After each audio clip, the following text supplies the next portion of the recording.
নমস্কাৰ বন্ধুসকল, মাৰ আখল চেনেলটোলৈ পুনৰবাৰ সকলোকে স্বাগতম জনাইছোঁ।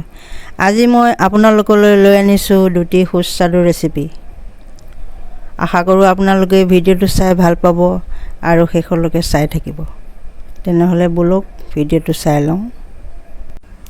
প্ৰথমে মই এখন চাটনি বনাম। তাৰ কাৰণে এইখিনি লাইপাত, নহৰু, জলকীয়া, বাৰমহীয়া ধনিয়া পাত কেইটামান আৰু অলপ ৰঙা সৰিয়হ লৈছোঁ। আৰু এখন তৰকাৰী বনাম। তাৰ কাৰণে এইকেইডাল শাক বাৰীৰ পৰা ছিঙি আনি ধুই লৈছোঁ। এইখিনি মাতকটকা পাত। গছডাল ভেদাইলতাৰ দৰে বগাই যায়, কিন্তু ইয়াৰ গোন্ধ নাই।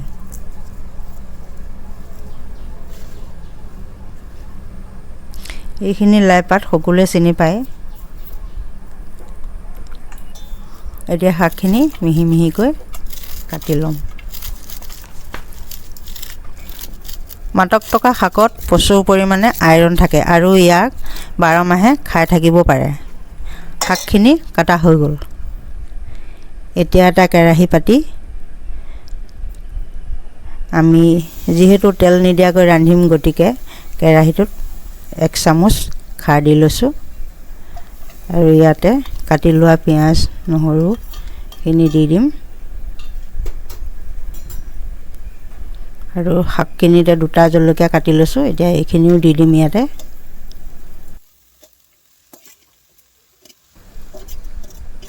এতিয়া ইয়াতে অকণমান পানী দি ল'ম আৰু নিজৰ জোখমতে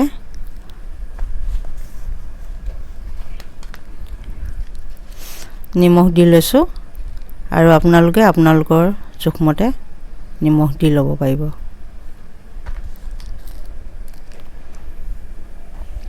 আৰু ৰংটো দেখিবলৈ বেয়া পালে অকণমান হালধি দি ল'ব। এতিয়া শাকখিনি সিজিবৰ কাৰণে 3-4 মিনিটমান ঢাকি দিম। 3 মিনিটমান যোৱাৰ পাছত আমি ঢাকোন উদঙাই চালোঁ আৰু তেতিয়ালৈ শাকখিনি সিজি জহি গ'ল। আপোনালোকেও এনেদৰে কম পানী দি সিজাই ল'ব। শাকৰ পানী যথেষ্ট ওলাইছে আৰু এতিয়া ইয়াতে খোৱাৰ জোখত পানী দিম। আপোনালোকেও আপোনালোকৰ জোখত পানী দি ল'ব। মই ইমানকণ পানী দিলোঁ আৰু অলপ উতলিবৰ কাৰণে ঢাকি ৰাখিম। এতিয়া চাটনিকণৰ কাৰণে এটা কেৰাহী পাতি সৰিয়হকেইটা খৰখৰীয়াকৈ ভাজি ল'ম। এনেদৰে লৰাই লৰাই এটা দুটাকৈ ফাটি যোৱালৈকে ভাজি থাকিব আৰু এটা দুটা ফাটিছে। আমাৰ এয়া নমাব পৰা হৈ গ'ল। আমি এইটো চৌকাত তৰকাৰীখিনি উতলিবৰ কাৰণে ঢাকি থৈছিলোঁ। মাত্ৰ 5 মিনিটহে সময় লাগিল। এতিয়া ঢাকোন উদঙাই চালোঁ। এয়া তৰকাৰীখিনি ধুনীয়াকৈ উতলি আছে আৰু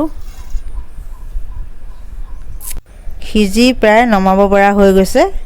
আৰু এয়া আমাৰ মাতকটকা আৰু লাই শাকৰ তৰকাৰী খাবলৈ যোগাৰ হৈ গ'ল। আৰু চাটনিখিনি বাকী আছে। এতিয়া এইখিনি পিচিবৰ কাৰণে কাটি কুটি গোটাই লৈছোঁ। প্ৰথমে সৰিয়হখিনি পিচি ল'ম। তাৰপাছত নহৰু আৰু জলকীয়া কেইটাও দি ল'ম।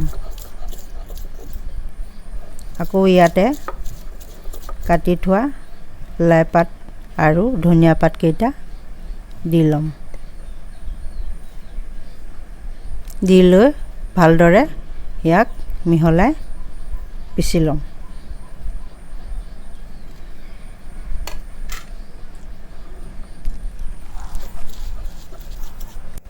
এয়া গোটেইখিনি পিছা হৈ গৈছে। এতিয়া ইয়াতে নিমখ অকণমান সোৱাদমতে দি ল'লেই পৰিৱেশনৰ বাবে সাজু হৈ যাব। হৈয়ে গ'ল। এইখিনি সৰিয়হ আৰু লাই পাতৰ চাটনিখিনি। আৰু লগতে এটা কণীৰে কেৱল তেল নিমখ দি পিঠা বনাই ল'লোঁ আৰু বেঙেনা আৰু আলুৰ এখন পিটিকা কৰি আজিৰ দুপৰীয়াৰ আহাৰ এনেদৰেই পৰিৱেশন কৰিলোঁ। বন্ধুসকল, ভিডিঅ'টো চাই নিশ্চয় ভাল লাগিল। তেন্তে ভিডিঅ'টো লাইক কৰি দিব আৰু মাৰ আখল চেনেলটো ছাবস্ক্ৰাইব কৰি দিব। আজিলৈ ইমানেই, ধন্যবাদ।